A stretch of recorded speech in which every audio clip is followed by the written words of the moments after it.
Good morning Himachal. तो रूबरू हुए हैं सुबह की प्रमुख खबरों के साथ। तो इससे पहले खबरों का अध्ययन विस्तृत रूप से करें, निवेदन रहेगा कृपया चैनल को अभी सब्सक्राइब करें। तो पेश है आज सुबह की प्रमुख खबरें। देश राज्य से दूसरे दिन भी घंटों पूछताछ, मीणा को हाईकोर्ट से अग्रिम जमानत, जांच में करना होगा सहयोग। HPPCL के चीफ इंजीनियर विमल नेगी की मौत के मामले में पुलिस ने निलंबित निदेशक देशराज से दूसरे दिन भी घंटों पूछताछ की।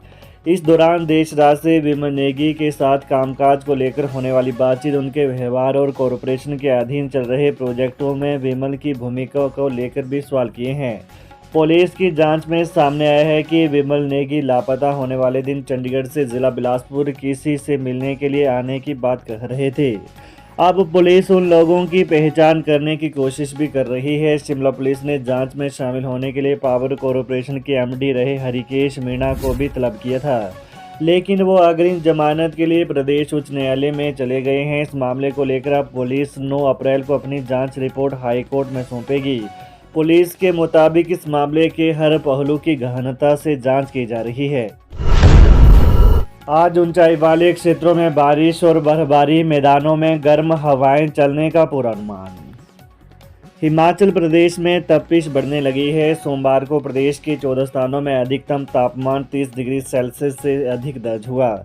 ऊना में पारा 37 डिग्री पहुंच गया है। न्यूनतम तापमान में भी 4 डिग्री की बढ़ोतरी दर्ज हुई है। आज प्रदेश के ऊंचाई वाले क्षेत्रों में बारिश और बर्फबारी तथा मैदानों में गर्म हवाएं चलने का पूर्वानुमान है। 10 से 12 अप्रैल तक प्रदेश के अधिकांश क्षेत्रों में मौसम खराब बना रहने की संभावना है।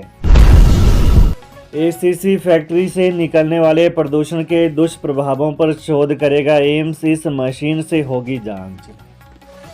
ACC सीमेंट फैक्ट्री से होने वाले प्रदूषण का स्वास्थ्य और पर्यावरण पर क्या प्रभाव पड़ रहा है, अब इस पर अध्ययन किया जाएगा।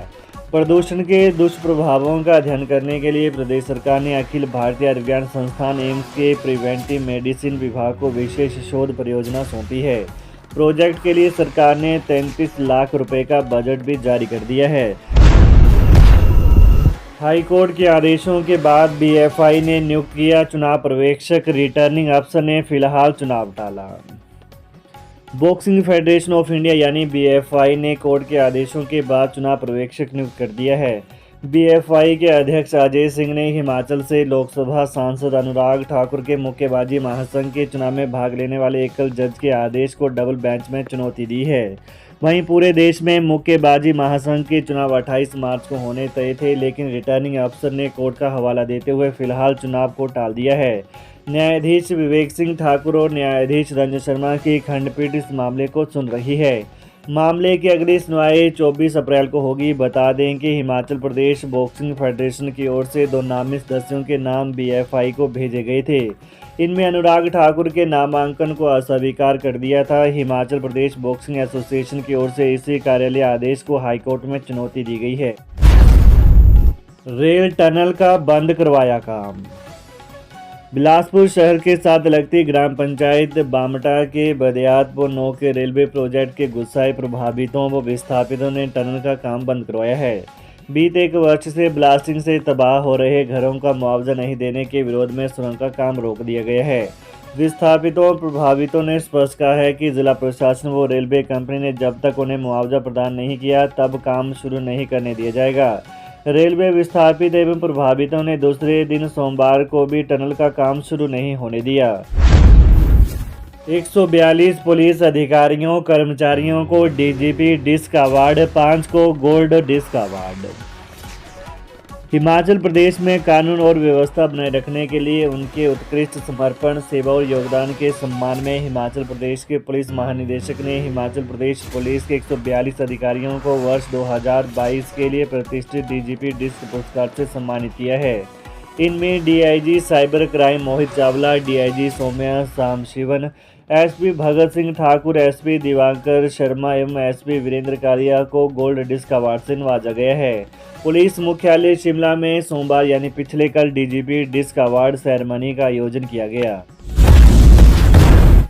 450 सरप्लस TGT दूसरे स्कूलों में बदले।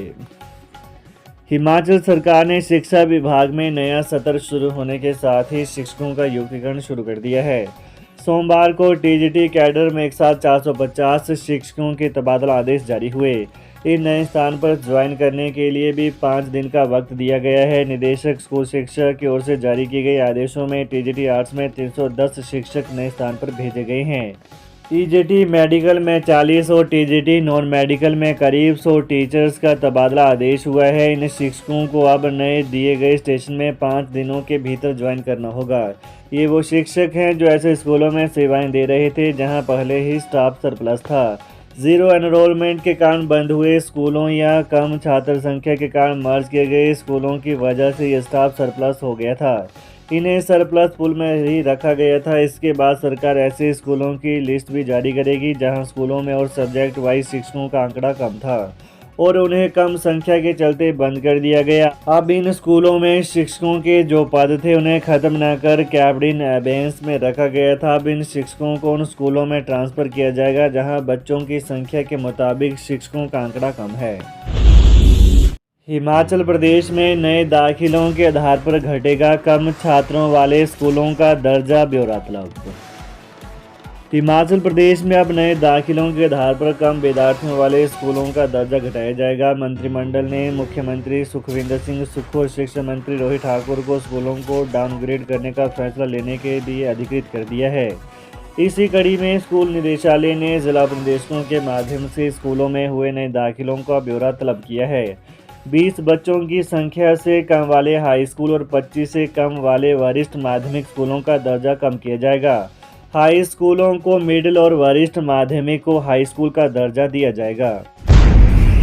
हिमाचल में 9 और 10 अप्रैल को होगी 441 शराब ठेकों की नीलामी, इस कारण से नहीं बिक पा रहे।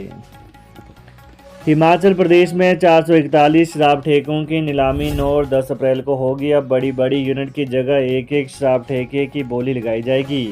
इन 2 दिनों में भी नीलामी नहीं हुई तो सरकार के निगम और बोर्डों को शराब की बिक्री का काम दिया जाएगा। शिमला जिले में 113, मंडी में 134, कुल्लू में 76, कांगड़ा में 102 और बिलासपुर में 16 शराब ठेकों की नीलामी की जानी है। 7 और 8 अप्रैल को नीलामी प्रक्रिया में भाग लेने के लिए फॉर्म दिए जाएंगे। 9 और 10 अप्रैल को सुबह 9 बजे से नीलामी प्रक्रिया शुरू होगी। महासंघ ने सरकार से मांगे वित्तीय लाभ। शिमला में पिछले कल कर्मचारियों ने अपनी मांगों को लेकर रणनीति बनाई। संयुक्त कर्मचारी महासंघ के बैनर तले शिमला के कालीबाड़ी हाल में कर्मचारियों का अधिवेशन आयोजित किया गया। प्रदेश के हर जिला में संयुक्त कर्मचारी महासंघ इस तरह के अधिवेशन करेगा, जिसकी शुरुआत शिमला से की गई है। इसमें कर्मचारियों की मांगों पर मंथन किया गया। महासंघ ने सरकार को 2 टूक चेतावनी दी है कि उनकी मांगों पर जल्द निर्णय ले, नहीं तो कर्मचारी आंदोलन पर जाने से परहेज नहीं करेंगे। डीए संशोधित वेतनमान का लाभ, नियमितीकरण, पदोन्नतियां न होने से कर्मचारियों में रोष बढ़ता जा रहा है। बैठक में वक्ताओं ने कर्मचारियों की वित्तीय देनदारियों की अदायगी न होने पर सरकार के खिलाफ रोष जाहिर किया।